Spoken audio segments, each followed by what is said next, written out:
안녕하십니까. 세상을 읽어주는 남자 이상훈입니다. 오늘은 차세대 EUV 장비라는 하이 NA EUV 장비에 대해서 한 말씀 드리겠습니다. 인텔 패켈싱어가 오는 2025년 이 차세대 이 노광 장비를 가장 먼저 도입하겠다고 밝혔습니다. 사실 이 부분에 대해서는 일전 방송에서 크게 언급하지 않았는데요. 이 내용은 팩트가 아니라 희망사항이기 때문입니다.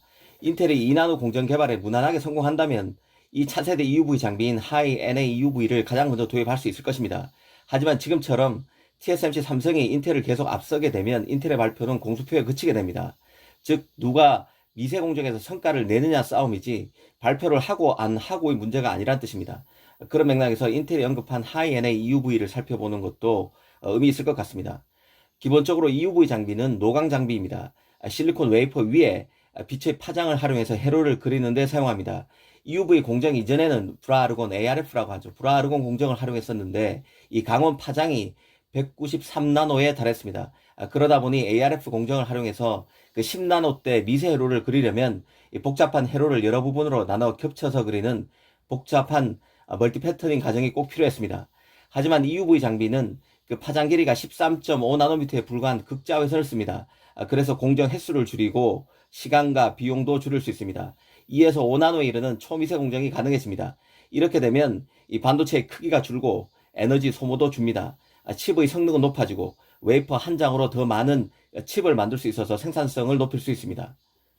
그런데 EUV 장비는 렌즈와 미러 해상력에 따라서 성능이 좌우됩니다. 이 해상력은 보통 렌즈 수차 NA라고 하는데요. 이 수차에 비례합니다.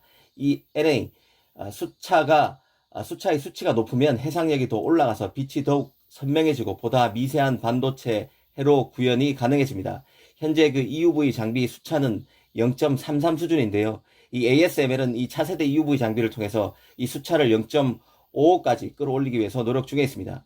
이게 가능해지면 빛의 왜곡을 최소화하고 회로를 더 미세하게 구현할 수 있게 됩니다. 사실 ASML은 내후년인 2023년에 하이 NA 기반 EUV 장비 시제품을 공개하고 2025년 이 장비를 통해서 칩을 양산할 계획입니다. 이것도 사실 연구에 어려움이 따르게 되면서 양산 일정이 더 밀린 것입니다. 이 파운드리보다 적용되는 공정 노드가 낮은 메모리에서는 당분간 EUV 장비를 쓸 것입니다. 결국 하이 NA EUV 장비가 지금 ASML에 밀렸던 계획대로 생산하게 된다면 이 파운드리 업체가 확보 경쟁을 벌이게 될 수밖에 없을 것입니다. TSMC, 삼성, 인텔의 싸움이 된다는 뜻입니다.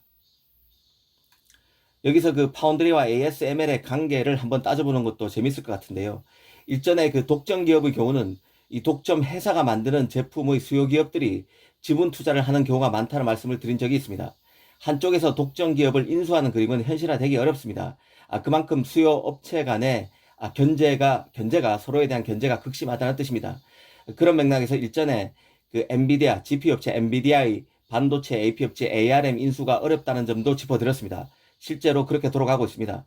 당시에도 ARM은 결국 ASML의 모델을 따라갈 가능성이 크다고 말씀드렸는데요.